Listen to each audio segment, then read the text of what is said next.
Unsolved mysteries are by no means a modern thing, since some of the most baffling events that have ever happened date back centuries.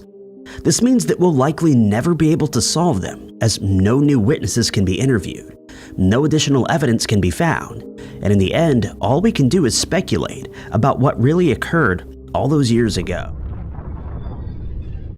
The case of the disappearance of Patricia Otto, which occurred on the 31st of August, 1976, is one that's full of twists, turns, and sometimes unbelievable events that seem to suggest her life was ended by her husband. But since vital pieces of evidence have been destroyed, we may never know what happened to her. Patricia and her husband Ralph were living in Lewiston, Idaho at the time, but their marriage was far from ideal. Ralph, who was 18 years older than Patricia, was known to have a violent temper, leading to her filing for divorce. But with Mother's Day just around the corner, the couple decided to try and remedy the relationship, since they had 2 children aged 3 and 5. 3 months later, on the 31st of August, the couple's 2 daughters had been visiting with their grandmother, and Patricia traveled to her house to get them. According to Ralph, he and Patricia got into a heated argument shortly after she got home, and she stormed out, never to be seen again. One of their daughters would later tell investigators that she saw her father striking her mother, and that he'd picked her up with his hands wrapped around her throat. She added that he then carried her away, but she couldn't say where to. When Patricia was still nowhere to be found the next day, her sister filed a missing person report. Ralph drove to the sister's house, where he dropped his 2 children off, saying that he was going to look for his wife. It soon came to investigators' attention that Ralph was a jealous man who had accused Patricia of cheating on him with someone else. This only further heightened their suspicions, along with the fact that Ralph told his daughters that their mother had willingly chosen to leave without them. Ralph was repeatedly questioned, which he saw as harassment, and he hatched a plan to put it to a stop. He met with a hitman and asked him to end the life of the Lewiston police captain who was leading the investigation into Patricia's disappearance. Unbeknownst to him, though, the man he'd spoken to was an undercover police officer. Following the conversation between them, Ralph was arrested and sent to prison for 10 years. He would only spend half that time in jail, though, as it was found that Idaho didn't consider the hiring of a hitman to be synonymous with attempted murder, so he was set free. It seemed as though Patricia's case would never be solved, but in August of 1978, a set of female remains, later named the Finley Creek Jane Doe, was found at Finley Creek, Oregon, 3 hours' drive from the family's house where Patricia was last seen. The woman who was found was dressed in similar clothing to Patricia's when she was last seen, but the connection between the 2 cases wasn't made, and the remains were cremated when she couldn't be identified. The clothes that the deceased woman was wearing were also destroyed, along with any evidence that may have been present. One of the couple's daughters saw a sketch of the woman, and she's convinced that it was indeed her mother who was found, but has been unable to prove it as of yet. Anyone who has any information on this case is asked to contact the Lewiston Police Department at 208-746-0171.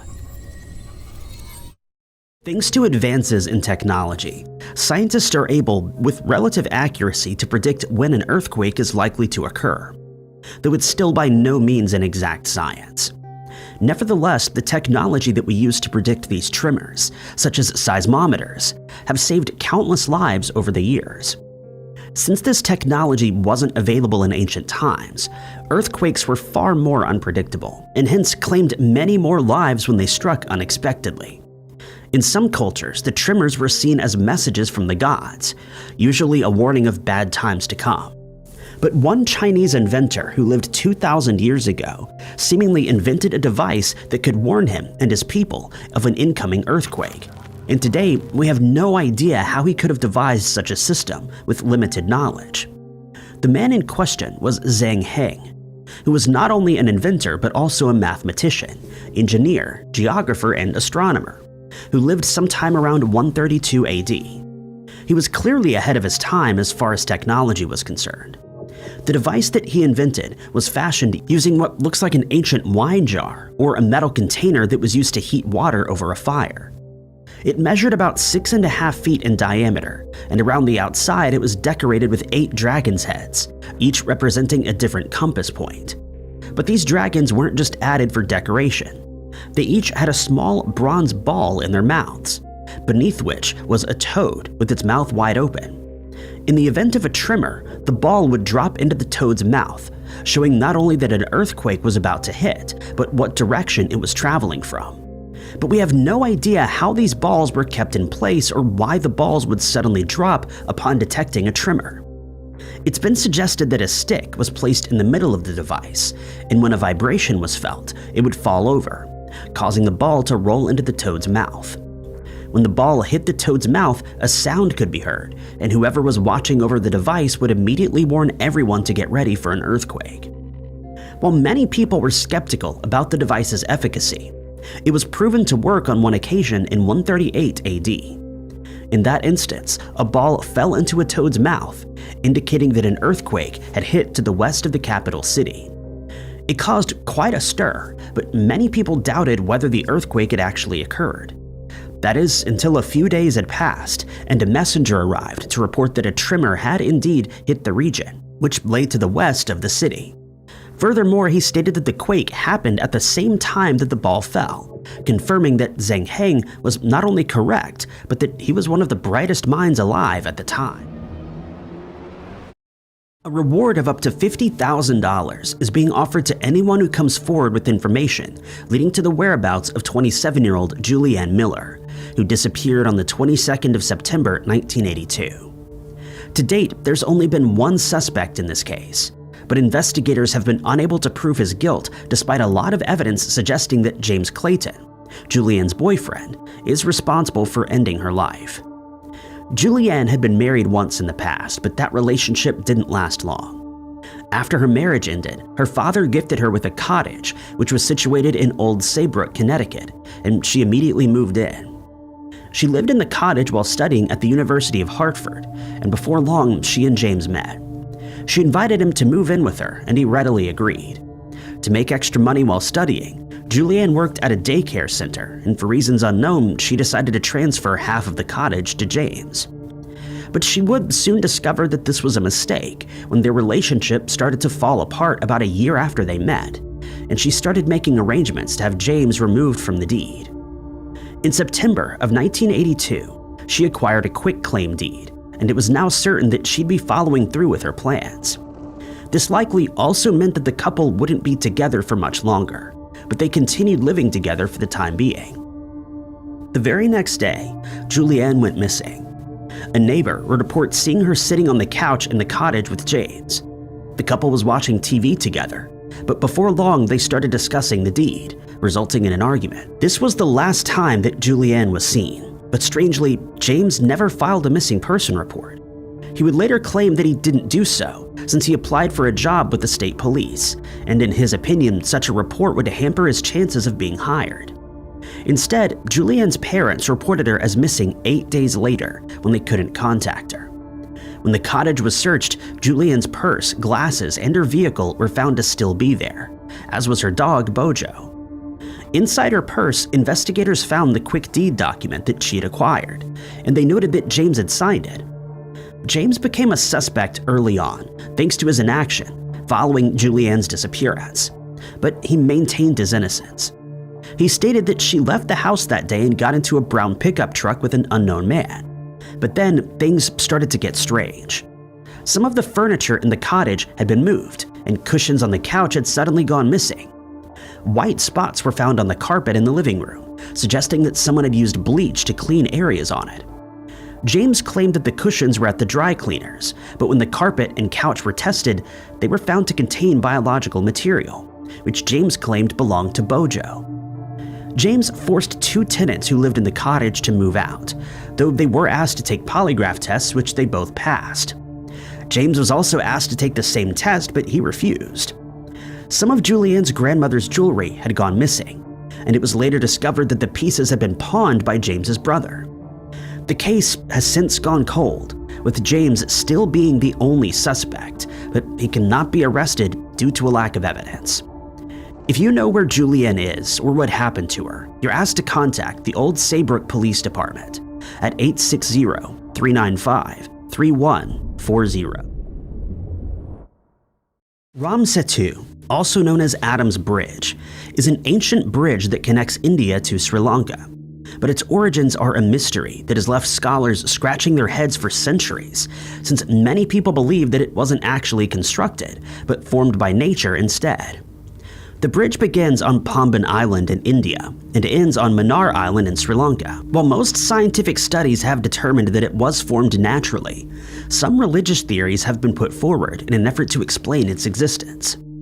In the Hindu faith, it's said that the bridge was created by Lord Rama, who was aided by an army of monkeys that did his bidding. He needed to get to Sri Lanka since his wife Sita had been taken captive and was being held there against her will.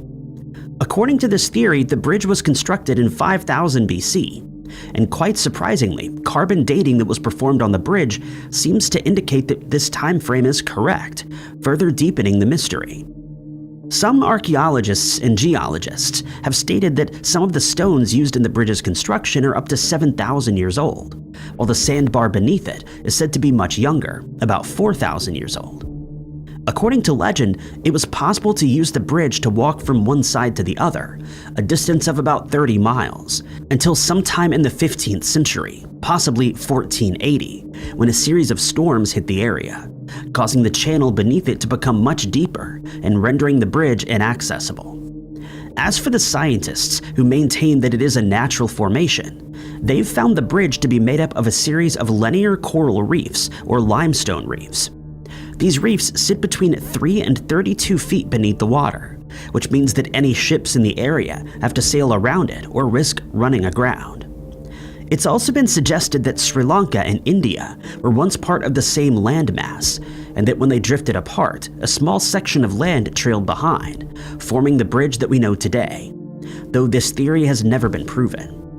While the structure is known as Ram Setu, Nala Setu, and Setu Banda, it's also called Adam's Bridge in honor of Adam's Peak, which is located in Sri Lanka and said to be in the exact spot where Adam, the first man created in the Bible, fell when he was expelled from the Garden of Eden. Today, talks are being held to decide whether a second, usable bridge should be constructed over Adam's Bridge, since it would connect India to Sri Lanka, making it easy to travel between the two countries.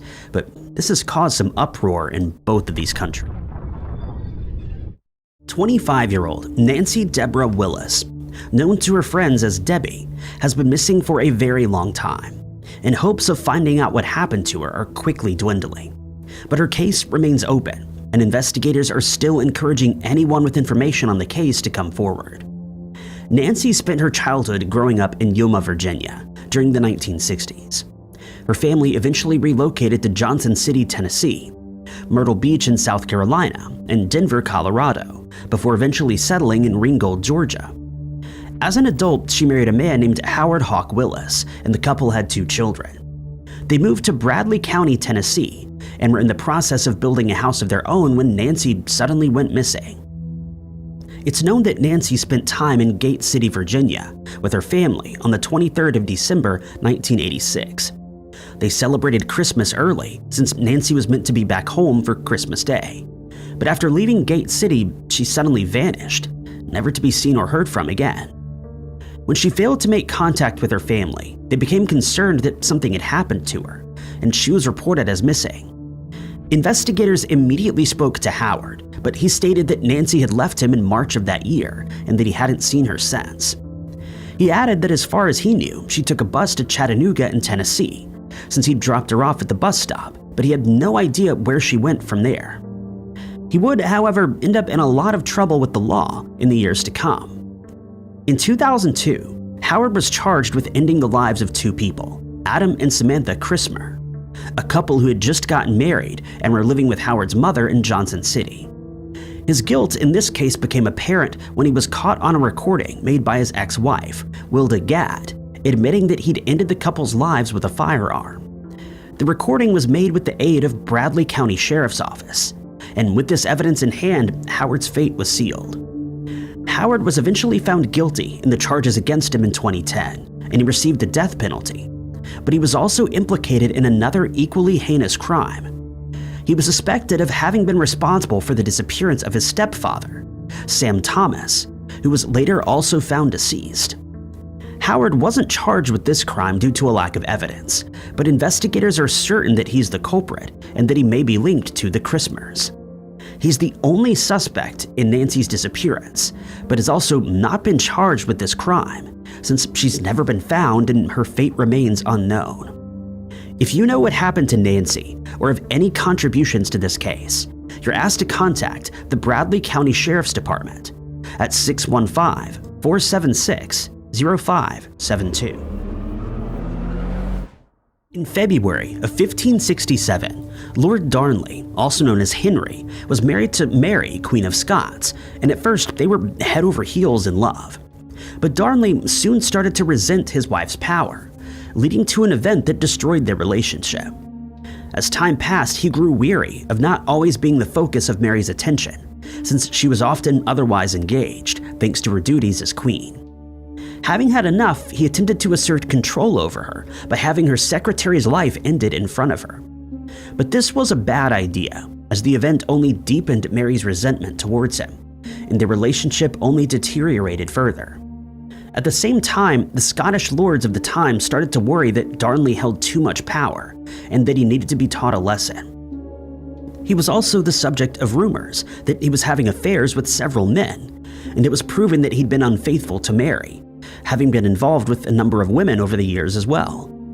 He had a child out of wedlock and was in the habit of visiting brothels on occasion. Hence, Mary denied him the matrimonial crown, leading to the rift in their marriage and his ultimate demise, according to some historians. In February of 1567, Darnley had fallen ill. It's believed that he was either suffering from smallpox or syphilis, and he was taken to Kirk Field in Edinburgh, where he stayed at the Provost's Lodge while he attempted to recover. On the 10th of February, Mary visited him there, after which she traveled to Holyrood, where one of her ladies-in-waiting was getting married. Then, at around 2 a.m. that morning, the city was rocked by a massive explosion that occurred at Kirk Field. Darnley and his servant were both found deceased in a neighbor's orchard. Since they were dressed in their night clothes, it's assumed that they ran from the building but were unable to escape before the blast.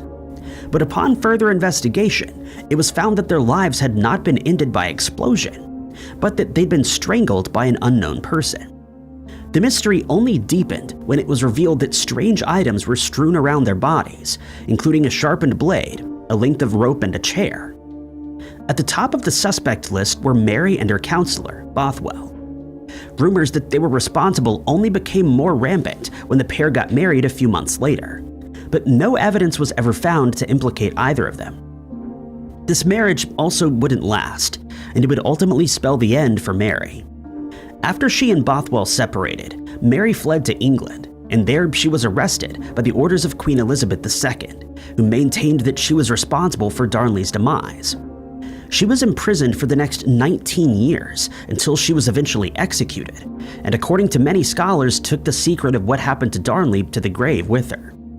It's been suggested that she knew about the murderous plot, since she was supposed to be staying with him at Kirk Field on the night of the explosion, but remembered at the last moment that she needed to travel to Holyrood for the wedding. To this day, Darnley's case remains unsolved, and it's likely to remain that way forever. 22-year-old Stephen Hendrick's disappearance, which took place on the 5th of September, 1988, is a strange one indeed.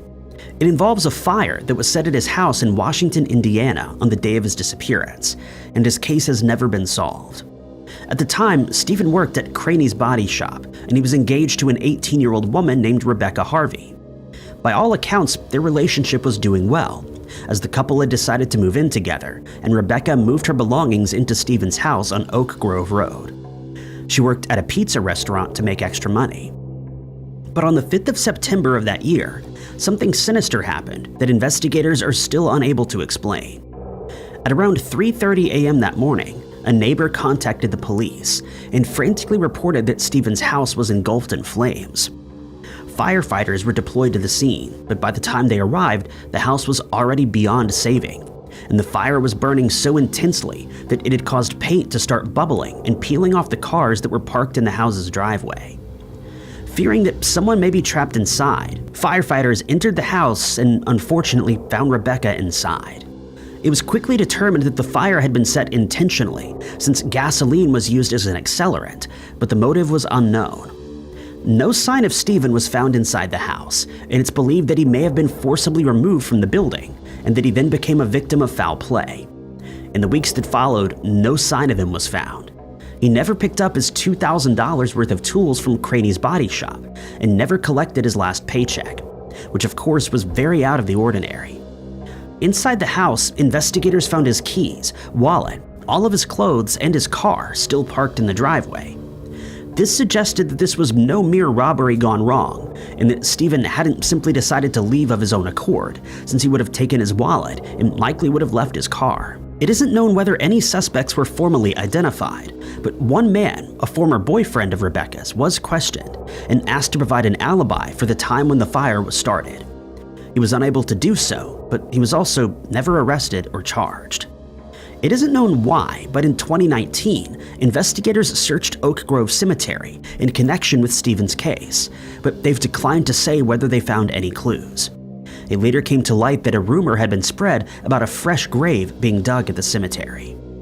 This case remains open, and anyone with useful information is urged to contact either the Indiana State Police at 812-482-1441 or the Daviess County Sheriff's Office at 812-254-1060.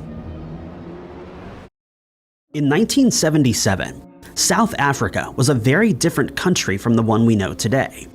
It was a thriving and quickly developing country with a massive amount of resources that were being used to develop it even further. And compared to today, crime statistics were very low. That doesn't mean that crimes weren't being committed, though. One of the most memorable bank heists in South Africa's history took place on Easter weekend of that year, and to this day the culprits have never been identified. The robbery took a lot of planning, as was discovered after the fact. Someone who was operating under the alias Mr. Nightingale had entered an empty store in the town's central business district and started digging a tunnel. The tunnel would eventually reach all the way to the vault of a Standard Bank branch, where he then proceeded to remove the equivalent of $1.1 million in today's money, before making his getaway without ever being noticed. The robber was given the moniker Mr. Nightingale, since this was the name used to rent the vacant shop where the tunnel was dug. Many people believe that it wasn't just the work of one man, but that a group of robbers worked throughout the weekend after months of planning. Since no suspects were ever identified, many theories have been put forward over the years, one of which suggests that one of the culprits was a man who worked as a miner at the time, and the evidence is rather compelling. A few witnesses came forward to report that they'd seen several men wearing blue coveralls in the area at the time of the robbery, but since the store was being renovated, this wasn't anything strange. One woman, the owner of a hair salon next to the vacant store, told investigators that she entered the shop at around 11:30 p.m. one night during the weekend, since she'd forgotten her book inside. She heard some activity happening in the store next door, but didn't think much of it at the time, and only after hearing about the robbery did she realize that she must have heard the robbers digging their tunnel. Investigators at the time stated that whoever was responsible for digging the tunnel must have had experience as a miner, since they clearly knew what they were doing. Timber was used to keep the tunnel from collapsing, and despite the store where it was bought being identified, the person who bought it never was. In the months that followed, a composite sketch of one of the robbers was created, since he was seen while renting the store. Several miners who worked with a man named John believed that the sketch looked uncannily like him, and furthermore, he lived on Nightingale Street. The men never reported this to the authorities, since John was working at the time of the robbery and was seen by several people at the mine. They've also maintained that he was too civilized of a person to have committed a robbery. Another man, known only as A. Vandermerve, also has a theory of his own. At the time, he was working for a repo company, and he was asked to get a vehicle from a nearby town. When he arrived, no one was at the address, and he was told by neighbors that the owner hadn't been around for a few days. He was left with no other option than to enter the property unassisted. Upon entering the house, he was surprised to find several expensive watches inside, along with mining struts, pickaxes, and lights that were found in the house's garage. Most incriminating, though, was a blueprint of the Standard Bank branch that was also found in the garage. The missing vehicle was eventually found in Johannesburg, loaded with a mound of soil.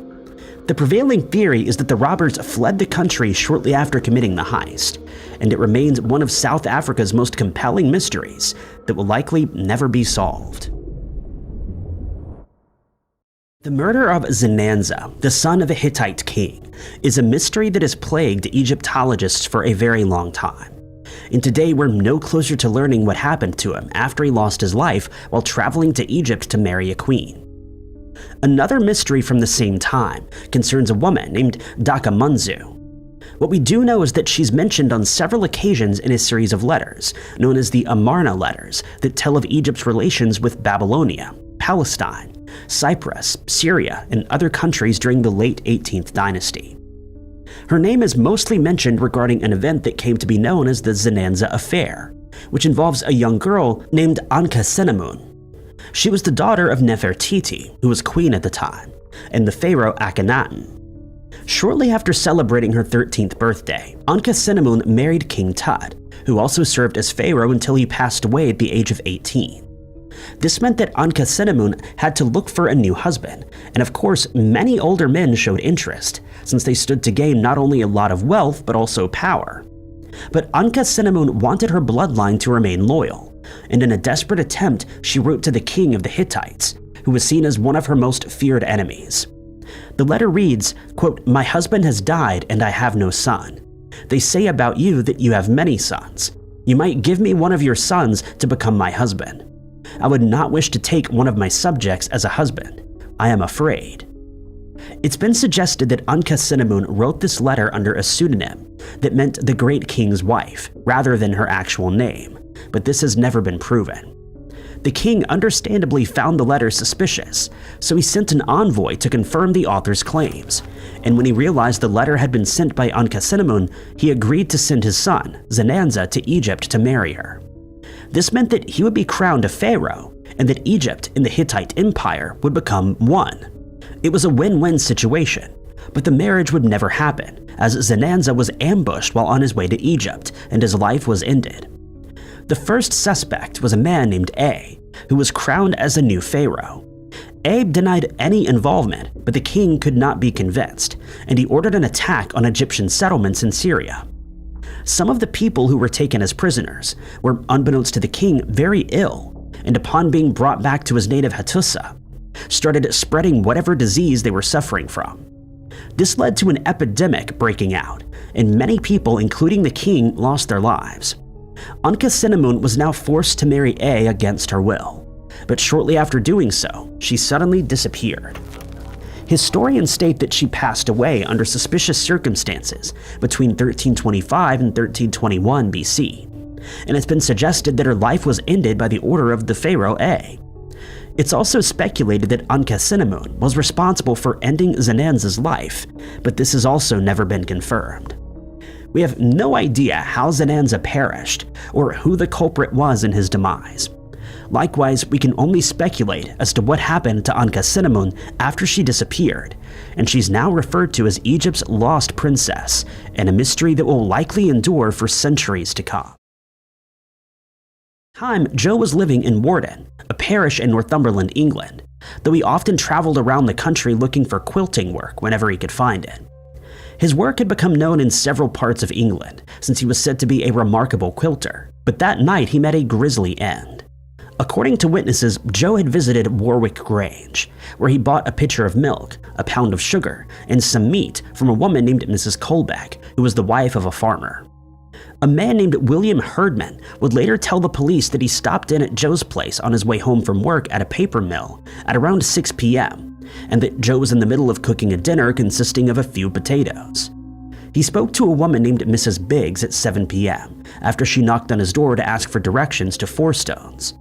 She'd gotten lost in the pitch darkness while traveling from Stamfordham, but Joe was more than willing to send her in the right direction. By all accounts, this was the last time that Joe was seen alive. A man named Mr. Smith recalled riding past Joe's cottage at about 8 p.m., and that the place was completely dark and silent. When Joe didn't emerge from his cottage for a few days, his neighbors grew concerned, and when they investigated, they found what looked like biological material in the snow outside his door. When he didn't answer their knocks, they broke into the college and were shocked to find the walls covered in biological material, and that a quilt in the building had a handprint on it that also contained some material. The items that he bought earlier that day were still on his kitchen table, but it was a storage building that a horrific discovery was made in. Here, they found Joe deceased, and it was immediately obvious that he'd been brutally attacked by at least 2 people. When the cottage was searched, it was discovered that 2 silver tablespoons, 4 teaspoons, and 2 salt cellars were missing. Biological material was found throughout the cottage, and several pieces of furniture were strewn about, suggesting that a lengthy struggle had taken place. Defensive marks on Joe's hand suggested that he fought back valiantly, but ultimately came off the worse. It was ultimately suggested that he managed to flee the cottage, but that his attackers caught up with him at the storage shed. No suspects were ever identified, despite a small piece of a coat being found in a nearby hedge, along with a pair of clogs, and eventually the cottage and the remaining furniture were sold, leaving Joe the Quilter's case an unsolved historical mystery that contains far more questions than answers. D-Day is the name given to the history-making invasion that took place on the 6th of June in 1944, amid the Second World War. D-Day saw the invasion of the Normandy beaches in northern France by Canada, the United States, and the United Kingdom, along with other countries that were involved in the war. This came at a time when France found itself occupied by German armies. More than 150,000 soldiers landed on the Normandy beaches through an assault codenamed Operation Overlord. The D-Day invasion became known as one of the largest naval, land, and air operations to date. Within mere days, over 300,000 troops, around 50,000 vehicles, and 100,000 tons of equipment landed in the vicinity of northern France. By the last months of 1944, northern France would be liberated, and by spring of the following year, the Allies successfully defeated the Germans. D-Day was the start of the end of World War II, but it turned out that it was all shaped by an unexpected mistake that began back in May of 1940. It was that year that Germany invaded and took hold of northwestern France. America didn't enter the war until the end of the following year, and by 1942, they, along with Britain, were considered an Allied invasion across the English Channel. In 1943, this plan of invasion began to ramp up. It was also this year that, aware of the pending threat, Erwin Rommel was placed in charge. Rommel would spearhead defense operations in northern France, even though none of the troops knew where the strike would be landing.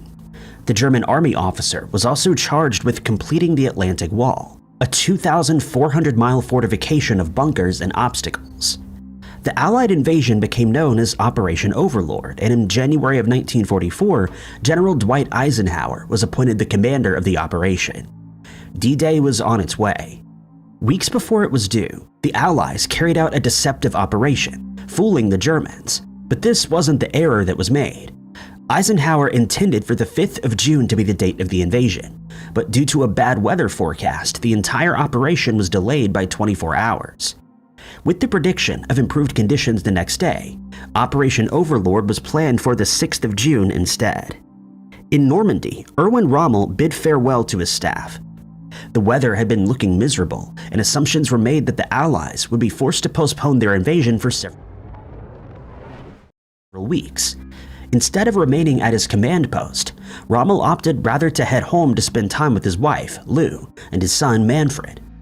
This decision was made because the 6th of June also happened to be Lou's birthday, and he wanted to spend the day with her. So off he went to get her birthday gift, a pair of shoes in Paris. It seemed as though this was the right call. The weather was no doubt incredibly miserable, but the Germans didn't know that their enemies had an advantage. They had discovered that the weather would be clear enough for the next 24 hours to advance on their invasion. Eisenhower had chosen the right day for the planned attack, but Rommel had chosen the wrong day to abandon his post and attend a birthday party instead. The Germans continued their training in anticipation of the coming invasion, which they were led to believe would only occur in a few weeks. Many other commanders also left their headquarters and engaged in exercises or war games. And so, on the 6th of June, with Normandy unprotected, Operation Overlord was good to go, and the Allies stormed the beaches.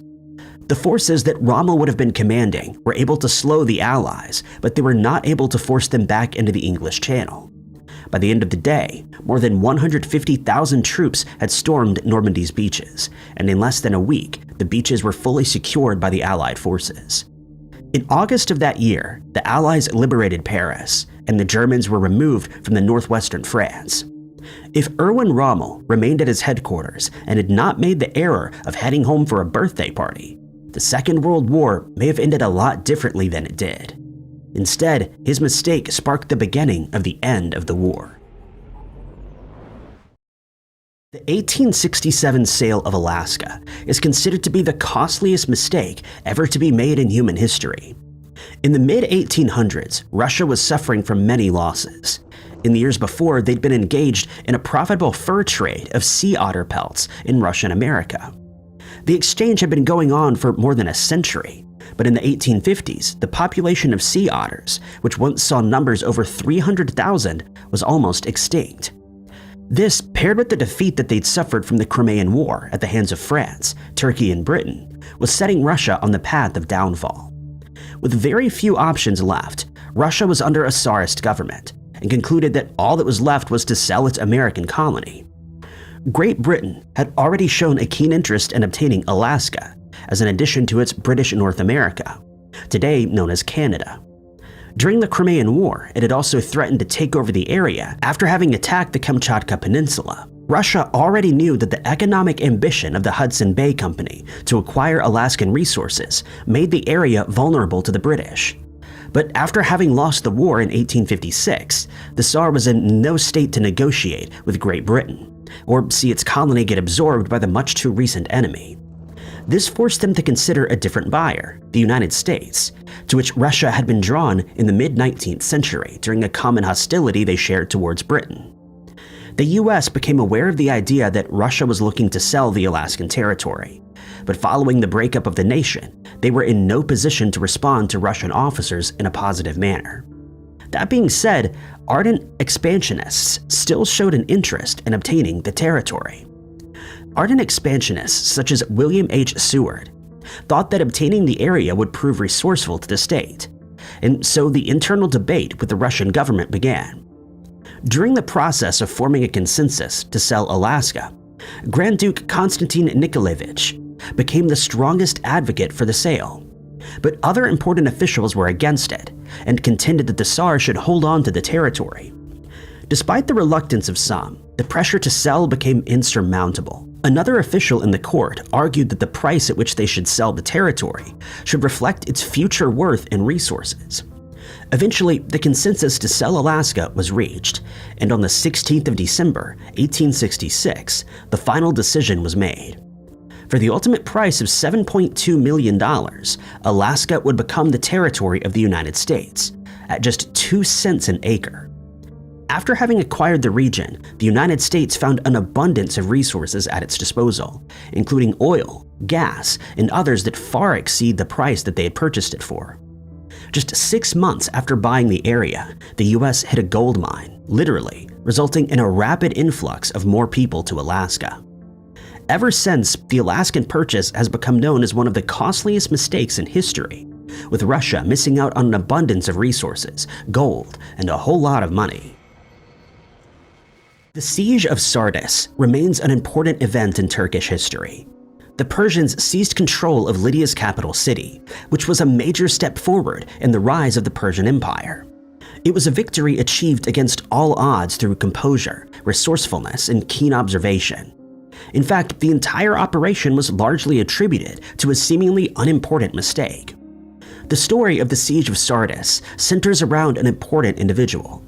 In 550 BC, a Persian ruler known as Cyrus the Great established a base that would grow into an empire after he had taken control of Media, a kingdom in ancient Iran.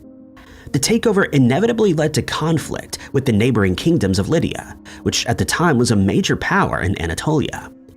After having been engaged in quite the battle at Pteria in 547 BC, Cyrus decided that invading Lydia and advancing on its capital, Sardis, was the best interest of the Persian Empire. But the ruler of the kingdom, Croesus, was ready for the impending attack with an army that outnumbered Cyrus and his men. It had been formed of Egyptian, Babylonian, and Spartan allies. Despite this, Cyrus and his forces prevailed. They formed a defensive square with his baggage camels at the front and archers in the middle. The stench of the camels greatly disturbed the horses, ultimately disrupting their charge. The trajectory of fire from the bowmen in the center sent the Lydians flowing around the square in some disorder. A swift counterattack by the Persians ended in the defeat of the Lydians, and the city of Sardis fell to the empire. The Lydians' failure, though, was not the grave mistake that was made that day. The mistake rather centered around how the Persians were able to penetrate the city in the first place. When Cyrus the Great arrived at Sardis, he and his men found that the city was unbreachable. It had been placed strategically on a steep hill, giving the city's defenses an advantage. On the walls that surrounded Sardis, there stood Lydian soldiers who were awaiting any signs of an impending attack. From down below and somewhat hidden, Persian soldiers stood and watched. Just then, one of the Lydians accidentally dropped his helmet and it went tumbling down the hill. The soldier began to pursue his fallen headwear, unwittingly revealing a hidden pathway to the Persians who stood nearby. One of the soldiers in Cyrus's army had made a mental note of the ordeal and later scaled the route. Subsequently, he would lead a platoon of soldiers into the fortress, bypassing any and all defenses above. Ultimately, this led to an easy seizure of the Lydian capital, leading to the downfall of Sardis and marking the step in Cyrus's rise to power. Number 7. In August of 1939, as Europe was edging into another world war, the Soviet Union and Germany signed a non-aggression treaty that allowed Germany to invade Poland and allowing them to expand plans for European domination. After successfully taking over Poland and then France, plans were underway to invade the Soviet Union, despite the non-aggression treaty. The major powers sought to destroy Stalin's regime and establish their own in its place. On the 18th of December the following year, an order was issued for that invasion and was named the Führer Directive 21. The German military plan was to advance up the AA line that ran from the port of Archangel to the port of Astrakhan. This would ultimately place a major section of the Soviet population under the control of Germany. On the 22nd of June in 1941, an order was put into effect. It was Operation Barbarossa, the largest invasion force to date. It saw over 3.5 million German troops attacking along the 1,800-mile front. There were 148 divisions, 17 of which formed into 4 groups and lined the vanguard with 3,400 tanks, with the divisions and groups being supported by 2,700 aircraft. The German forces were split into groups, each with their own objectives.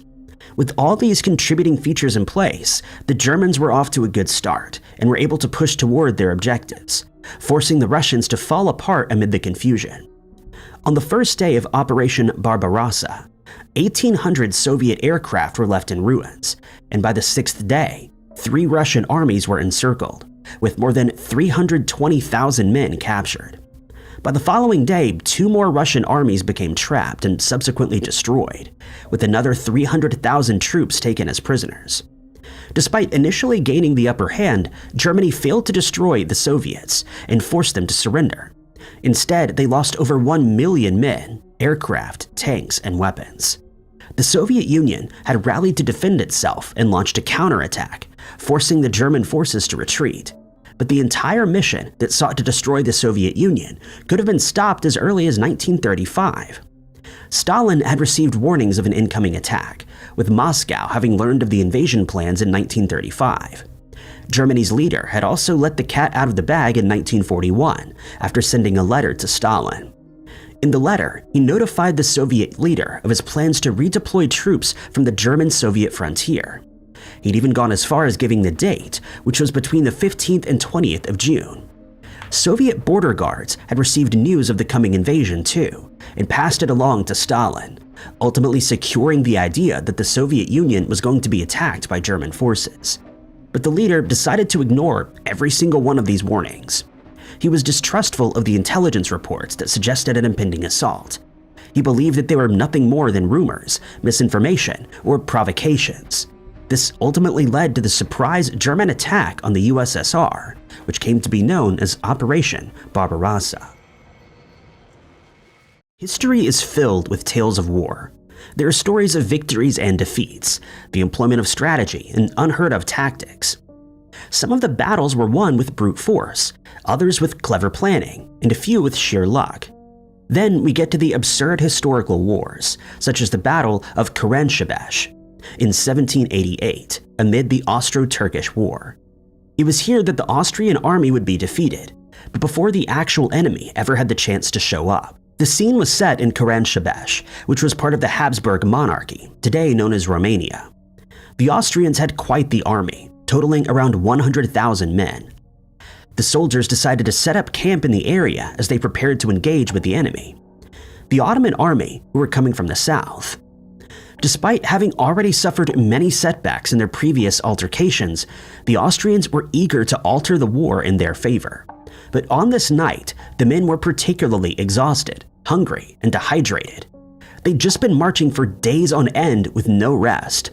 The men were tense and settling down for the night when they decided that they needed something to boost their spirits. This, of course, came in the form of alcoholic beverages. They purchased such drinks from the local villagers and began their celebration. Officers who'd brought with them their own personal supplies of brandy and wine joined in too. It was a merry atmosphere, and soldiers were in good spirits now. As the night drew on, they became increasingly rowdy, shouting, singing, and letting off their firearms. Amid the festivities, though, a group of cavalrymen would bring an unexpected change. They'd been scouting the area and had spotted something that they thought the Austrian troops should know about. They headed to the camp and told the intoxicated men of an approaching enemy army. The news quickly spread through the camp, and panic began to set in. But the cavalrymen had made a crucial error. They had not seen the approaching Ottoman army, but rather a group of local people who sought no trouble. In fact, there were no enemies anywhere in the vicinity. The intoxicated men, though, didn't bother verifying the word they'd received, and rather chose to act in a panic. The information brought about pure chaos as the Austrians began arming themselves with pistols, sabers, and muskets. They began running in all different directions, shouting for their enemies. The confusion led to the men trampling over one another, knocking down their own tents and spilling their beverages throughout the camp. Some even fired at unseen enemies, forcing others to believe that they were under immediate attack. The mayhem prevented anyone from deciphering who was a friend or foe. The officers attempted to restore order to the troop, but it was much too late. They were now fighting one another. With no light source around, soldiers couldn't tell who their own men were and fired at anyone who dared to come near them. By the time the soldiers realized that there was no enemy, it was too late. The party had become a massacre. More than 10,000 soldiers lay unmoving, most of which were wounded by friendly fire. The Austrian troops, the most powerful army in all of Europe, had just suffered the most humiliating defeat, and it was all at their own hands. It was a year into the First World War. America wasn't officially part of it yet, but had been providing the European allies with munitions and supplies as the tensions worsened. This was seen as somewhat of an obstacle for Germany, who decided to set up a massive spy network that was tasked with sabotaging America's production lines, bribery, and various other offenses. Since the beginning of the war, the German embassy in Washington had been involved in organizing many espionage activities in the United States. But with so many spy networks at play, Germany needed the aid of a paymaster, the person who ensures that the spies are paid and are equipped with the necessary equipment. For this network, Germany hired a diplomat and lawyer, Heinrich Albert, the official paymaster of the World War I spy ring in the United States. Despite their attempted secretiveness, the Americans were well aware of the German spy activities, leading them to be habitually monitored by the Secret Service, which saw many German associates being followed and closely watched. This would pay off one fateful day on the 24th of July as Heinrich, armed with a briefcase, stepped onto a train in Harlem, New York. The briefcase was filled with the most crucial information regarding the spy network. It held every name, location, and mission of every spy in the country. Being at the age he was, and with quite the voyage ahead, Heinrich opted for a quick power nap.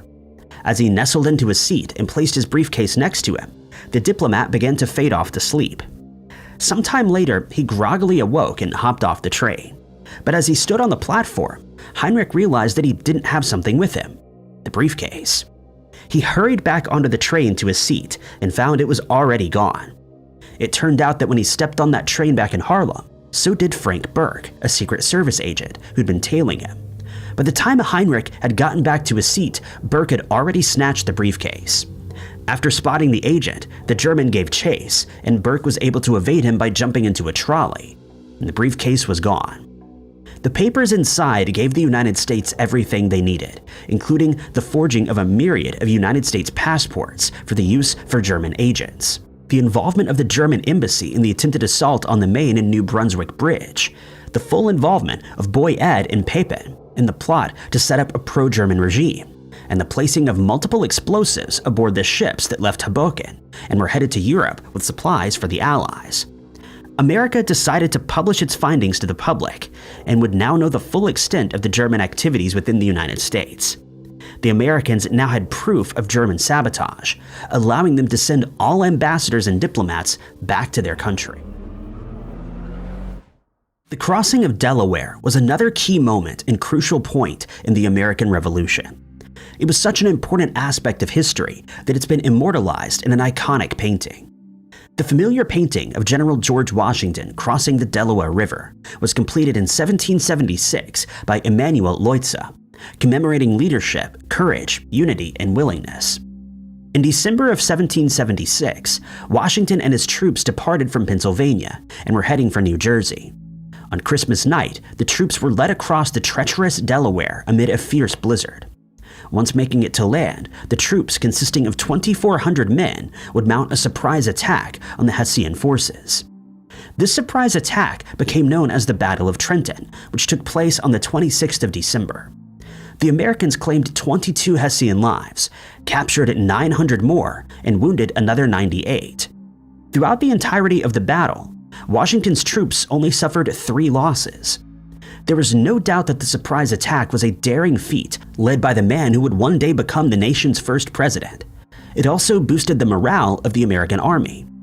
There's no debate that this marked a turning point in history, breathing life into a faltering American Revolution. But what is widely left out in history books is the human error that led to that victory. Lurking about within Washington's headquarters was a British spy who had never been identified. After learning of the plans to cross the Delaware to launch a surprise attack, that spy correctly passed the information along to British Major General James Grant. The general was given word that Washington's army would be attacking north of the river, so he passed the information along to General Leslie and Colonel von Donop. The two officials took the information to Colonel Johann Rall at Trenton, who was in command of the Hessian troop, but Rall did not take the soon-to-be president seriously, nor his troops. He thought of them as nothing more than a disorderly mob and proclaimed that his force would take them on without a fuss. In fact, Rall had dismissed the idea that an attack was even pending, and if it was, he claimed that the men would be able to go at them with a bayonet. He also called into question why they would even need defenses. Rall's decision not to prepare himself and his troops would be a crucial mistake for them. The Hessian troops were weary from the previous night's festivities, although some sources claimed that they were intoxicated. Further aiding Rall's erroneous decision were the false alarms of a growing storm, leading to the idea that an attack would be most unlikely. The error of believing that there was no threat led to a successful attack by the Americans, making for a turning point in the American Revolution and one of the greatest defeats known in military history.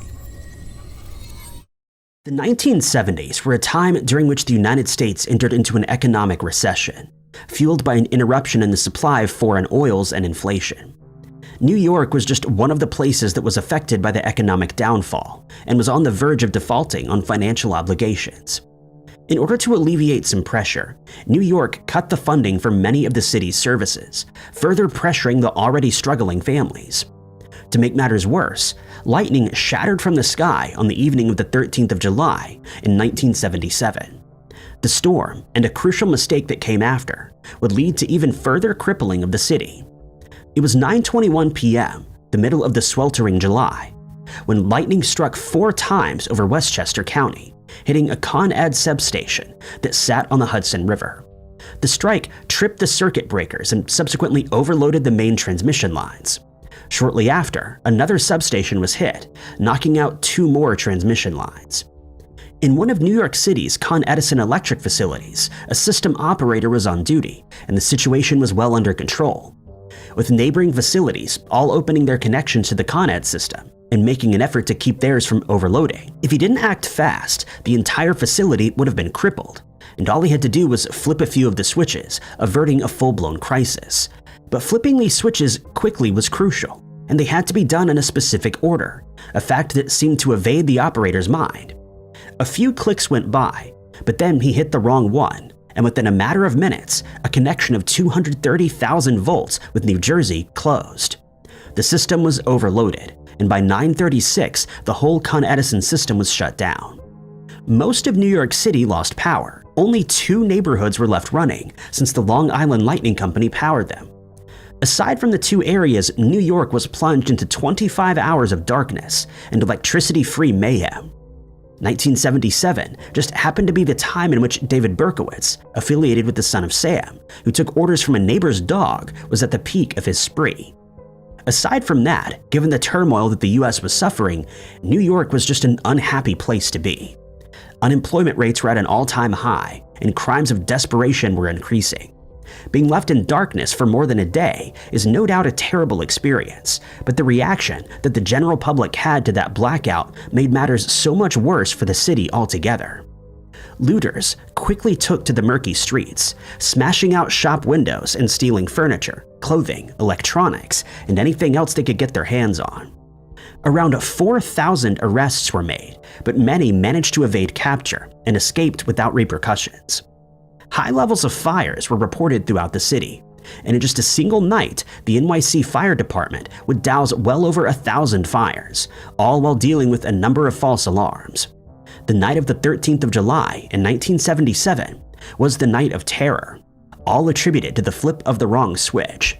By the end of it, the city saw more than $300 million worth of damage, and more than 1,616 stores were left in ruins. During the 1930s and 40s, for Boston, Massachusetts residents, Coconut Grove was the place to be. It was one of the most eventful nightclubs in the town, and this is where anyone who was anybody would find themselves. On the occasion, the club would find itself cramped, well over the allowed capacity of 460 people. Coconut Grove was one of the most bustling establishments of its time, until that fateful day in 1972. Saturday, the 28th of November, was for the most part uneventful. Duty officers were performing their routine patrols at the Boston Harbor, while residents were greeted with updates on the war in the circulating newspapers. Marines and sailors were returning home for a much-needed rest during Thanksgiving weekend. Those of the 1st Naval District were looking forward to being away from their duties, which meant that they were in for an evening of dinner, dancing, and dates. The most desirable place of them all, of course, was Coconut Grove. With the establishment packed beyond its capacity, a busboy was going about his regular duties. In the darkness, he was in search of an electrical outlet and began to feel around for one. Struggling to locate the socket, the boy lit a match. This would be the first human error of that evening. The flame suddenly set fire to the tropical decor, and in a matter of minutes, the entire establishment was engulfed in flames. The decorations appeared alarmingly flammable, and a littered nightclub with dry pine needles was probably not the best idea either. But there was one fatal flaw caused by human error that led to one of the worst disasters in history. It was the exit doors. The hinges had been placed incorrectly, which meant that they didn't swing outward when pushed, but rather had to be pulled inward. In a panic, the clubgoers rushed to the main entrance, which was a revolving door, but quickly found it jammed with people trying to escape. So instead, they flocked to the exit doors, which they expected to swing outward as most exit doors should, but this was not the case. More than 400 people made way for the exit doors, pressing themselves against it so forcefully that it ultimately prevented the doors from opening. By the end of it, 490 lives were taken, including that of the 4 servicemen belonging to the Wilmington family, Buck Jones, a Hollywood movie star, and a honeymooning couple. After dousing the flames and rounding up the victims, the fire department launched an investigation. They concluded that had the doors swung outwards, like they were supposed to, more than 300 lives would have been saved that day. From that day forward, Coconut Grove was remembered as being one of the most unsafe establishments that led to one of the most fatal nightclub fires in US history. The event, though, had also shaped new safety codes and regulations. It also saw innovations in medical treatment, such as the use of penicillin and plasma to treat burn victims.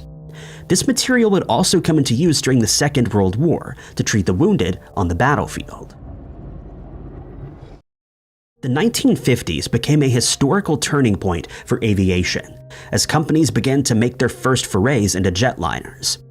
After having clawed its way from the ashes of the Second World War, Britain took that great leap forward into progression, creating the jet airliner, the de Havilland Comet 1, which became the first to carry paying customers.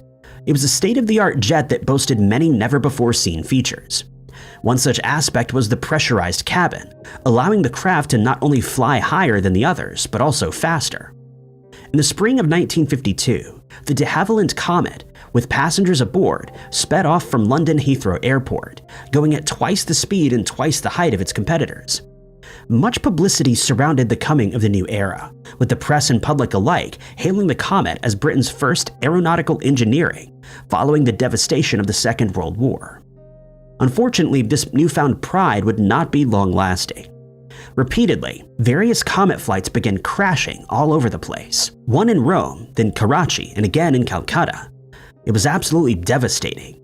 It wasn't until 2 years after its creation that the industry began to wonder if something was wrong with the aircraft. On the 10th of January in 1954, BOAC Flight 781 took off from Rome. As it hovered 29,000 feet above, though, it abruptly disintegrated, prompting the company to ground the Comet flights. But days later, they decided that the crafts would once again take flight, and another Comet was sent into the air. The same thing happened again. The jetliner ripped apart at the seams. Both incidents ended up claiming 56 lives total. This second incident drew into question of what was causing the Comet to rip apart. Today, the answer to this may be shocking, but in the 50s it was a groundbreaking discovery. The cause of the disintegrations was attributed to a design flaw which came at the hands of human error. The error had not only gone overlooked by designers, but also by engineers overseeing the construction of the jetliners. It turned out that having square windows at perfect 90-degree angles was not the best option for an aircraft that's meant to withstand rising pressure. Across the fuselage and the cockpit of the Comet, squares were cut out of the metal, and inside them, panels cut with 90-degree corners were installed. In engineering terms, the sharp corner is referred to as a stress concentration. It's this area with this sharp corner that makes breakage more likely under stress. This is precisely what happened with the Comet. Essentially, the 90-degree corners that were strategically placed along the entirety of the aircraft created metal fatigue. This, added with the high altitude pressure, made for quite a disastrous result.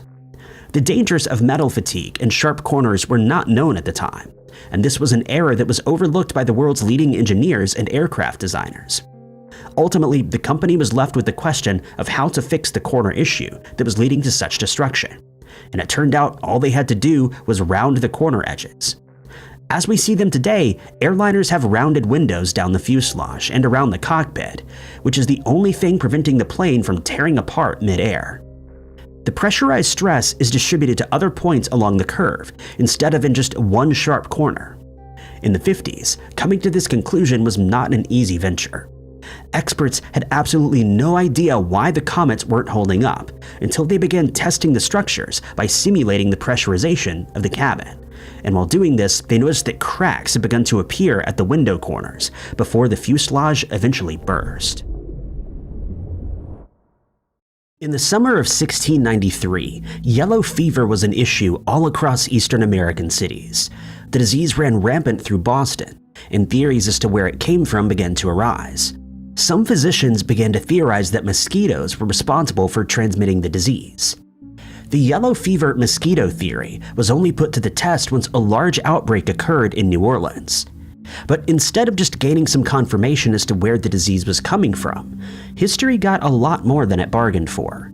The outbreak in New Orleans revealed just how terrible the disease could get. Victims suffered from high fevers, jaundice, and violent spew-ups. The disease would ultimately become responsible for many social structures, but it was also found to contribute to famous legends, including that of the vampire. As the disease gripped its victims, they suffered from jaundicing, which led to the sensitivity to daylight. As the body shriveled and weakened, patients began to look gaunt. Their gum lines receded, making it appear as though they had unusually long teeth. The takeover of the epidemic led to large percentages of the New Orleans population being wiped out, eventually earning it the name Necropolis City. As the disease progressed, the internal makeup of patients was placed under attack. Vital fluid was mixed in the spew. It also ran from their eyes, nose, and ears, sometimes even their toes. The once healthy patients now looked vastly different, like living corpses. This also led to some outlandish conclusions, paired with a poor understanding of viruses and diseases. While the mosquito transmission theory was the most plausible, many sought a more supernatural explanation. This prompted the creation of vampire legends that have been carried through the times. The hemorrhaging that patients experienced led to the idea that vampires were responsible for the disease. The end stages of yellow fever contributed to and supported the vampire hysteria of the 1800s. As news traveled to other areas, legends of vampirism sparked along the Mississippi too. But it wasn't just the living effects of the disease that led to such conclusions. During this time, residents began to report strange noises that were emitting from the graves of the deceased. Some even claimed that the soil appeared to be disturbed. The claims prompted the reopening of burial grounds. According to historical sources, when coffins were opened, the corpses looked warm, blushed, and swollen. Today we know that this is part of the regular decomposition process, but this wasn't so widely understood in the 1800s. For this reason, the natural process was rather viewed as something supernatural and vampiristic in nature. It was also thought that not all vampires left their graves, but their foul vapor did. Many thought that the miasma could also carry the disease, again affecting the public. To protect themselves from the miasma, residents would use garlic or something similar to ward off dangerous vapors. The decision would also lend itself to vampire mythology and the use of garlic to deter them. It was 1807, a time during which Napoleon Bonaparte was at the peak of his power. The French Empire and Imperial Russia were engaged in quite a war, which he sought to put a stop to. That year, the treaties of Tilsit came into existence, and without hesitation, the successful general signed it, ending the disruptive war. He was revered as one of the greatest military commanders, with battles and ambitions that shaped Western Europe. Napoleon was undefeated until it came to that fateful day of signing the treaty. It was a joyous day for Russia and the French, and it couldn't go without celebration. Napoleon decided that a day of rabbit hunting would be festive enough and sent his chief of staff, Alexander Berthier, to oversee its planning. Instead of collecting wild rabbits, which would have taken too long to sort out on such short notice, Alexander headed to the local farm and acquired well over 3,000 rabbits, all of whom were tame. The docile nature would allow the commander and others invited to the party to have plenty of bunnies at their disposal without them escaping into the nearby shrubbery. The planning was quick, and things began taking shape on a large open field. Guests were arriving, and the rabbits were placed in cages at the edges of the patch, waiting for the man of the hour. Napoleon arrived at the event in his carriage, expecting a day filled with fun. Little did anyone know that the hunter was about to become the hunted. The moment he stepped from his carriage, the thousands of rabbits were released. The small creatures immediately rampaged toward Napoleon and onlookers who stood nearby. These domestic animals were not scared of humans at all. In fact, they believed it was feeding time.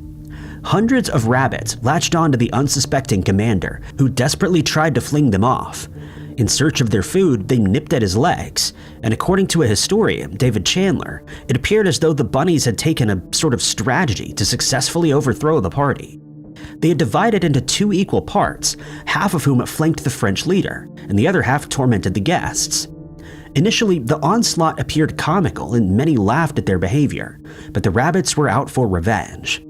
Expressions of fear soon replaced the smiles, and giggles waned into screams of terror as the swarm of bunnies brought the men to their knees.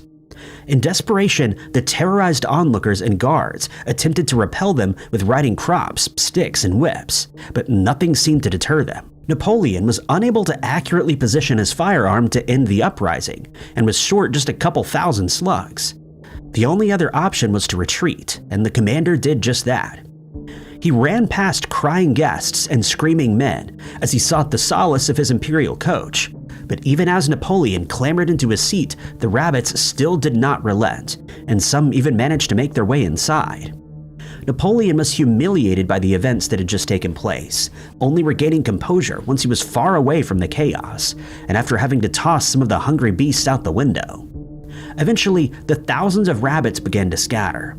It turned out that they hadn't been fed that day and just wanted their next meal. It was the 26th of September, 1983, a day that could have meant the end of the world. In the early morning hours amid the Cold War, when relations between the US and Soviet Union were severely strained, an engineer and lieutenant colonel of the Soviet Air Defense Force, Stanislav Petrov, was on duty at the command center. Petrov sat at the Serpukhov 15 bunker near Moscow, watching for signs of impending nuclear missile attacks. A satellite was equipped with an early warning network that would notify the officer if a strike was incoming. Such a warning would be received.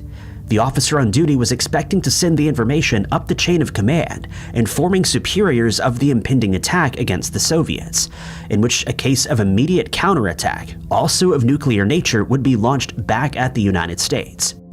So in the early hours of the morning, just after midnight, the bunker's computer whirred, and a siren howled the warning that a ballistic missile was heading straight for the Soviet Union. The system was incredibly reliable. There was no doubt that doom was on its way. But Petrov just sat there, staring blankly at the red backlit screen, with the word launch staring right back at him. A minute went by and the siren sounded again. It warned of a second incoming missile. It was shortly followed by a third, then a fourth, and finally a fifth. The screens changed their alerts to missile strike, but still Petrov sat there. The phone he would use to reach his superiors was within reachable distance, but he didn't even look at it. The lieutenant believed that the 5 blaring signals were nothing but a false alarm, so he waited. There was no rule that stated how long the attending officer would have to wait before reporting an impending strike. Petrov, though, knew that every second that he said nothing took away valuable time. He just hoped that he was right about the false alarm. Alongside Petrov, there were other Soviet Union experts, including IT specialists, who'd also been watching America's nuclear forces. A group of satellite operators got a hold of the officer and reported that no missiles were registering on the radar. But they were only a support device, and protocol stipulated that decisions needed to be made based on computer readings. The ultimate decision of what to do next rested solely with Petrov, the on-duty officer. He'd grown suspicious of the incoming missiles since the alert was so clear and strong. There were 29 other security levels that the detection would have to pass through. It just seemed impossible under these circumstances that the alert was so incredibly clear. Petrov finally picked up the phone and called an officer at the Soviet Army headquarters. But instead of reporting an incoming attack, he stated there was a system malfunction. If he was wrong, though, the first impact would happen minutes later. But 23 minutes passed and there was no earth-shattering collision, and the officer could breathe a sigh of relief. If Petrov had followed protocol and allowed for a counter-launch, the results would have been catastrophic. The 26th of September, 1983, is forever marked as the day that the world almost ended. The Middle Ages was a time characterized by turmoil, a period during which society was faced with many challenges. The challenges took on various forms, including that of prevalent disease. Among these were dysentery, malaria, smallpox, leprosy, typhoid, flu, and diphtheria. Each disease, of course, carried its burdens, but none were as terrifying as St. Anthony's, which was also named Holy Fire or Internal Fire. The disease was notorious not just for the gruesome, unending symptoms, but also for the fear that surrounded it. The illness, a result of ergot poisoning, was characterized by some truly alarming manifestations. Patients exhibited signs of madness, physical pain, and psychological distress. Since there weren't many advancements in medications at the time, St. Anthony's fire went untreated throughout the ordeal. This would result in the restriction of vital fluid flow, which gave way to excruciating burning sensations as gangrene began to gnaw away at its victims' extremities, ultimately leading to the detachment of fingers and toes. Sufferers of St. Anthony's fire found themselves grappling with strange hallucinations, agitation, and spasms. Other severe symptoms included muscle cramps, nausea, insomnia, and convulsions, all of which began to take a toll on the ailing patients. It's widely believed that the symptoms are what led to the phenomenon of dancing epidemics or dancing plagues of the 14th and 17th centuries. The rise in fatalities and victims of the disease related to St. Anthony's fire made for a grim picture of medieval society that was forced to battle an invisible army. While they didn't know it at the time, the disease had some unexpected roots. It was the direct consequence of bread consumption, a staple resource and the cheapest source of sustenance at the time. As populations rose all over the world, rye grain became a crucial source of food. The grain was used to make flour for bread. Little did they know that the increase in grains led to the growth of toxic fungus known as ergot. Unsuspecting victims would consume their baked goods, only to become fatally ill. Still, no one knew that this is what was causing St. Anthony's fire, even though ergot was known to many. The continuous consumption of contaminated rye led to several more outbreaks, and communities were left in despair. It wasn't until many years later, in 1596, that a German physician named Wendelin Thelius made a breakthrough. He linked ergot to rye, and subsequently to the terrifying illness that had plagued the world for years. With the absence of an understanding of viruses and bacteria, many people attributed the symptoms to divine punishment. The church sought to provide a reason behind the suffering, and arrived at the conclusion that it was the result of sin. The outbreaks of the disease continued over the years with the constant consumption of infected food. The cycle persisted, leading to alarming fatalities. The disease was named after St. Anthony, who gave away all of his possessions to the poor. He then retreated into the desert area in Egypt and lived in solitude from 286 to 304 CE. While there, he lived as a monk and battled a struggle against the devil. The disease was named after him when it was suggested that the terrible illness could only be cured if the sufferer prayed to St. Anthony. The fire part of the name comes from the intense burning sensations that the patients would suffer, making them feel as though they were engulfed in flames. The Sea of Cortez lies host to hundreds of islands. A small strip leading from mainland Mexico connects to a particular island said to be the most mysterious and most dangerous of them all. Tiburon Island is only accessible through that small strip during low tide. Surrounding it is a wild sea that led to the nickname Little Hell. Tiburon once found itself the home of the indigenous group called the Seri. They were first and resisted both the Spanish and Mexican takeovers, defending themselves and their land with violence. But as more ranchers relocated to the area, the population of the Seri began to dwindle. By 1850, there was just a small number of them left. The group was rounded up and moved, but was later transported back to the island in a dedicated preservation area built by the government.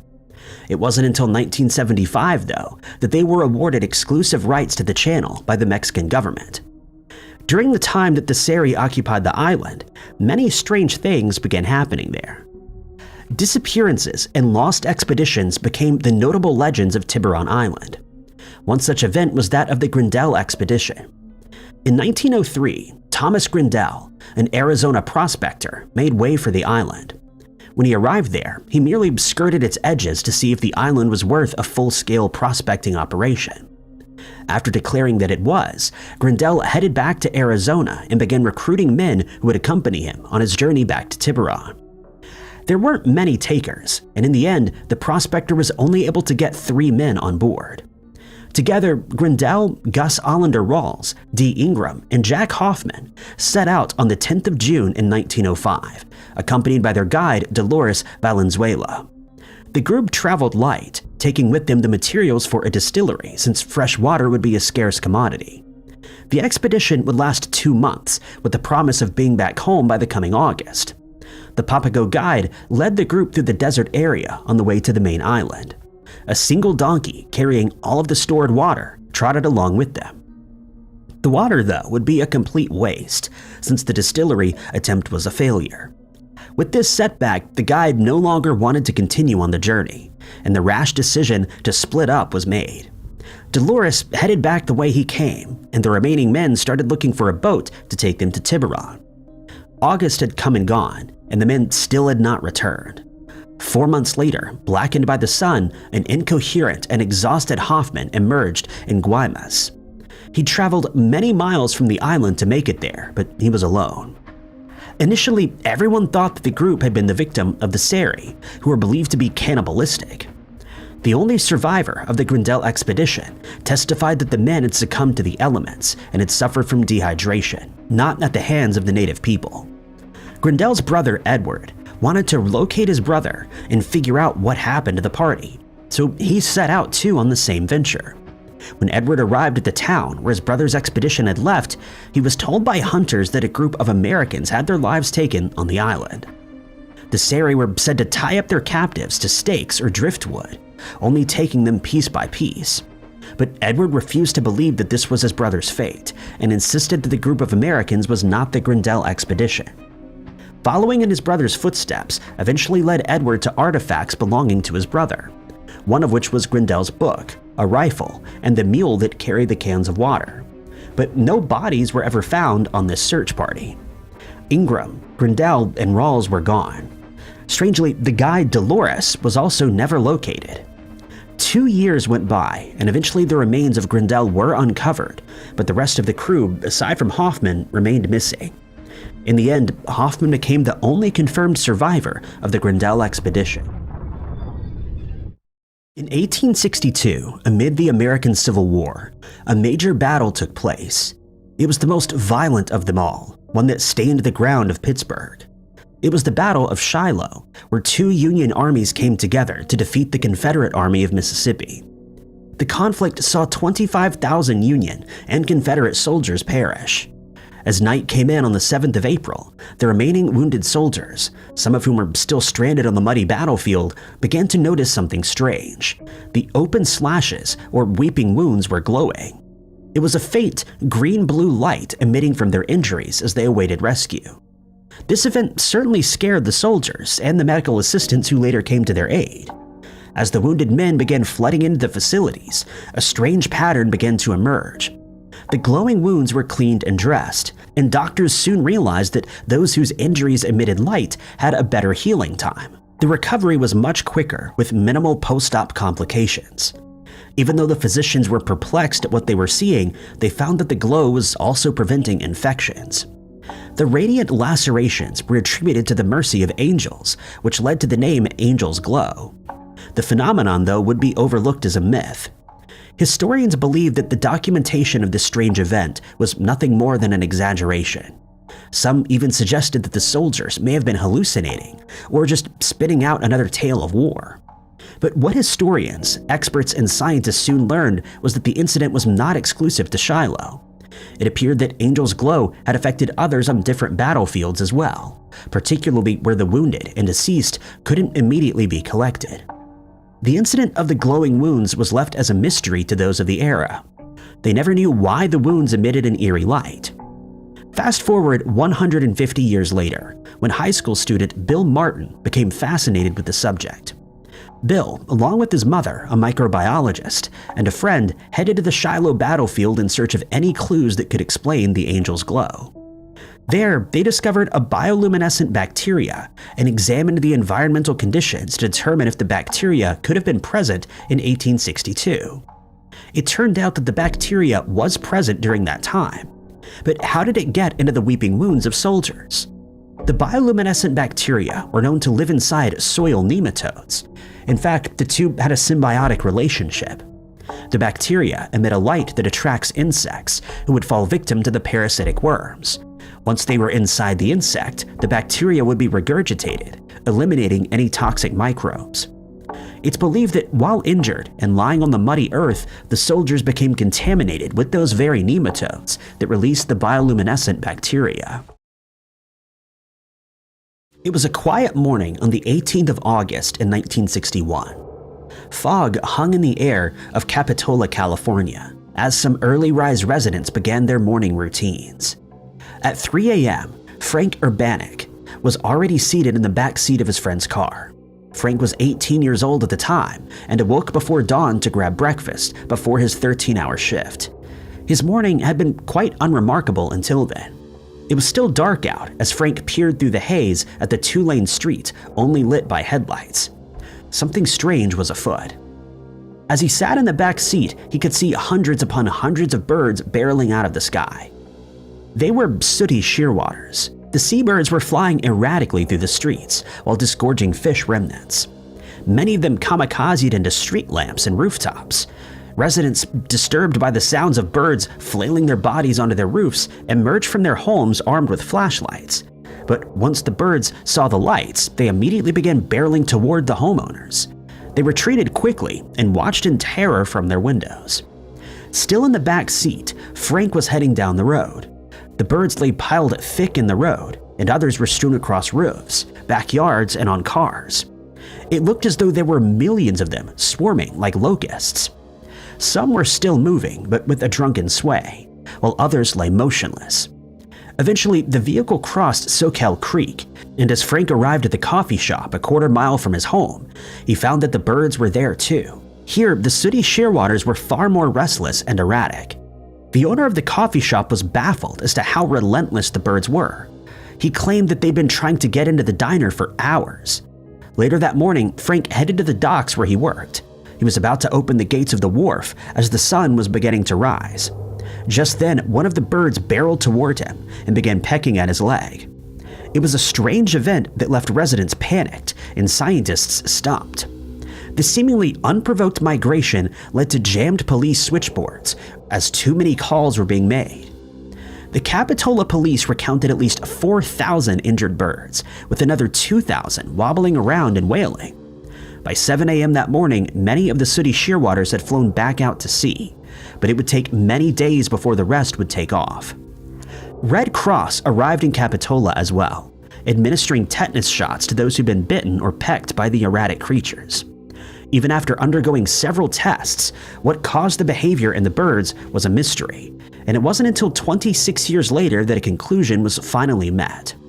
The seafaring birds had consumed a toxin. A certain type of phytoplankton that produces a neurotoxin had moved up in the food chain. As infected sea creatures made their way to Monterey Bay, the sooty shearwaters began gobbling up many tasty morsels, inevitably infecting them with the same neurotoxin, domoic acid, that poisons the brain. Vampires were a major folklore legend that originated 1,000 years ago in Eastern Europe. The earliest written record of the fictional beasts came from 1047 in Old Russian and first appeared in English in 1731.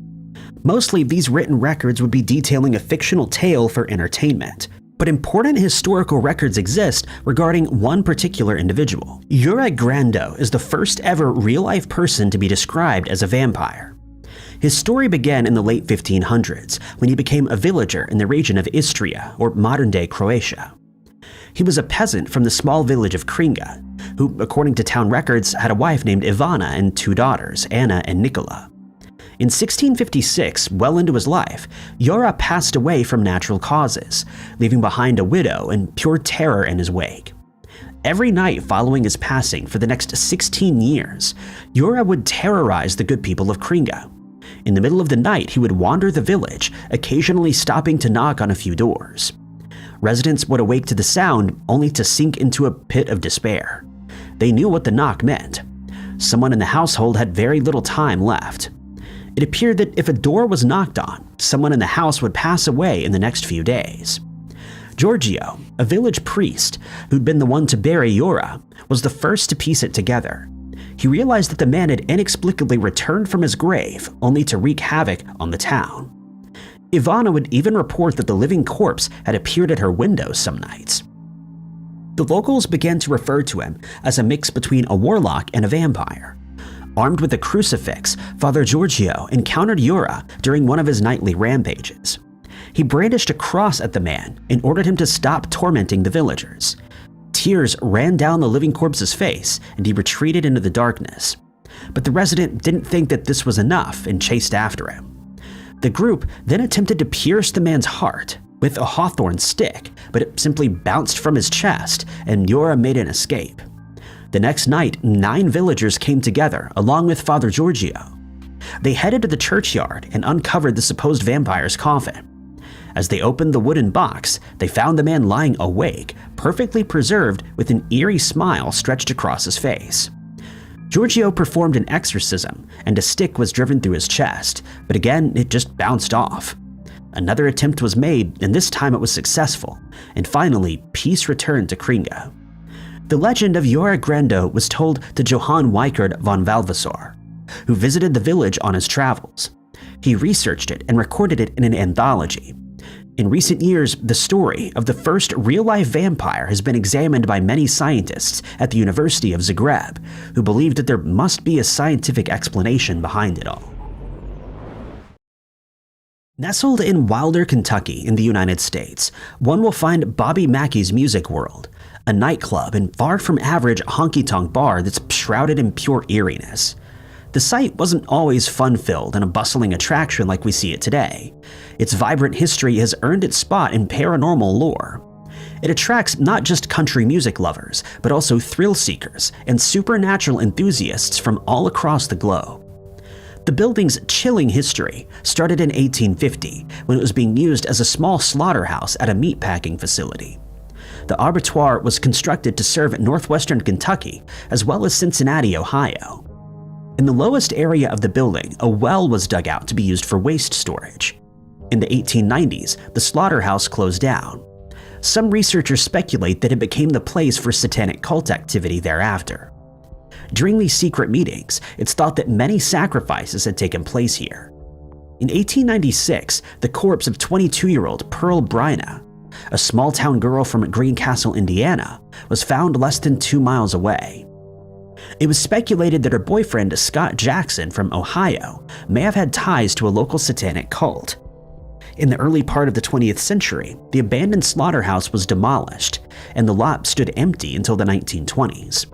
A new building was erected and served as a casino and nightclub, as well as a speakeasy amid the Prohibition.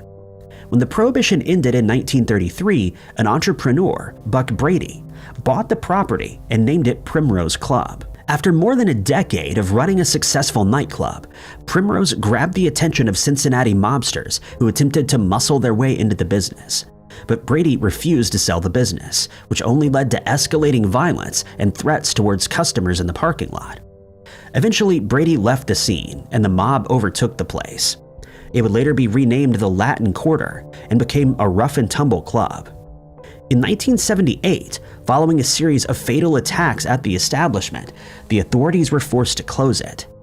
That same year, country singer Bobby Mackey bought the building and turned it into the same music hall and tavern that stands today. But since its opening, the building has found itself terrorized by a paranormal presence. While Bobby himself was skeptical, he didn't doubt the word of his family, employees, patrons, and even police officers, each of whom had experienced some unexplainable activity there. Despite the aid of the clergy and psychic intervention, dark forces are said to still linger there. Some believe that the building's basement is a portal to hell, and the stairs nearby have been nicknamed the stairs that go to nowhere. A former caretaker who resided in the upstairs apartment alleged that he was demonically possessed and that an exorcism was performed on him in the club by a local minister. A patron also claimed to have experienced a suffocating heat and a scene involving a flying trash can. Bobby's wife was reportedly pushed down the stairs by a force that was said to resemble sketches of Alonzo Walling. She never set foot in the nightclub again. Jutting from the landscape of Granada, Spain, is a palace and fortress known as Alhambra. It was built between 1238 and 1358 upon a plateau overlooking the city of Granada during the Nasrid dynasty. Ordering the construction of Alhambra, Amar, the leader, had moved the royal residence to a new location, and it was here that Granada would enter its era of greatest artistic splendor. During the 14th century, after the completion of the 2 main towers, 3 Nasrid palaces were erected. This included the Mexwar, the Camares, and the Lions. At the base of the plateau, there runs a deep ravine, the Darro River. The park situated outside is adorned by roses, oranges, and myrtles. The most characteristic feature surrounding Alhambra is the dense forest of English elms. There's no doubt that the palace is incredibly beautiful, making it a must-see tourist attraction. Even in the most well-known and incredible tourist sites, there lies a strange past that goes untold during tours. Writer José Manuel Frias decided that one peculiar event that took place continuously over the centuries could not go untold. Granada is known for its many mysteries, including the tunnels that lie beneath the fortress and the enigmatic carvings that have been found within. In his book Mysterious Granada, José recounts historical documentation that reached his research team. The mythical elf is a creature of legend and folklore, taking on various appearances and several descriptions. Alhambra found itself at the center of one such legend, a story that was built upon eyewitness testimonies that eventually reached the writer. In 1492, the Arabic civilization abandoned the fortress, hoping that they could one day return. Such hopes also appeared to have been harbored by an alleged group of protective elves. It's said that this enigmatic group of elves was part of the Arabic tribes who hoped to reclaim the palace that they once called home. Information regarding such stories was chronicled in Granada Mysterious. The first historical report about the arrival of the elves dates back to the 2nd of January, 1792. Various inhabitants of Granada who lived near the palace reported seeing 7 goblins or elves dressed in brilliant white apparel congregating in Alhambra. Together they cried out, disturbing the neighbors all night, supposedly reminiscing about the past. They stayed there throughout the evening, wailing with an attitude of vigil. They hoped that the prophecy of reclaiming their home would come true. During the 18th and 19th centuries, Alhambra had become neglected until it was occupied by Napoleon's French troops. During this period, the palace was almost destroyed. In 1870, it became state property and was declared a national monument. It seems that there are some forces, though, that want it back. As dawn drew in, the elves saw that nothing had changed, and so enveloped in misery, each went back to their origins. They promised to return each century in an effort to make Alhambra their home once more, and that they did. On the 2nd of January, 1892, they returned, again witnessed by neighbors and documented in written accounts. Many claim to have heard the muffled cries emitting from the palace, but again the elves were unsuccessful in reclaiming their home and departed. On the 2nd of January, 1992, white robes swayed into the fortress, again seen by onlookers, and congregated within the palace. They wailed and wept all evening. The sun rose, and they were off again. Every 2nd of January, once a century, every 100 years, ending in 92, the elves return to see if Alhambra has been returned to its rightful owners. Their next visit will be due in 2092, 66 years from now. It's said that they'll return again in hopes of regaining the place that they once called home, but were forced to abandon some 6 centuries ago. Thank you guys so much for watching. If you like this video, be sure to hit that like button. Also, don't forget to subscribe and click that notification bell to keep up to date with all of our future uploads. But my name is Ty Knotts, and I'll catch you guys in the next video.